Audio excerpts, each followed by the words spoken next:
আসসালামু আলাইকুম। ছোট্ট শিমুলতলা বাজার। বাজারটি হচ্ছে পান সুপারির জন্য বিখ্যাত। যারা পান সুপারি ব্যবসা করেন, পাইকারি ব্যবসা, তারা এই বাজার থেকে পান ক্রয় করতে পারেন। কারণ এখানে তাদের নিজস্ব পান বর থেকে পান উঠায়া নিয়ে এসে বিক্রি করেন। আর এই বাজারটি হচ্ছে পলাশবাড়ি শহর থেকে 2-1 কিলো ঘোড়াঘাট রোডে আসলেই আপনারা এই বাজারটি দেখা মিলবে। বাজারটি সকালবেলা বসে, আর এই বাজারটি সপ্তাহে 6 দিন বসে, একদিন বন্ধ থাকে রবিবারে।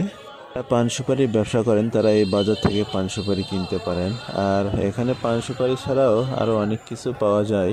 শাক সবজি, তাদের নিজস্ব টাটকা শাক সবজি অনেক কিছু পাওয়া যায়। মাছ আমি দেখলাম বাজারে ঘুরে ঘুরে। ভাই হলুদ নিয়ে বসে আছেন। আর এই যে সামনে মাছের বাজার। সুপারি ছাড়াও আরও কাঁচা শাক সবজি পাবেন। এপাশে বসে আছে ভাই, ঘর ঝাড়ু আছে, মুরগির টোপা আছে, আরও অনেক কিছুই আছে। যারা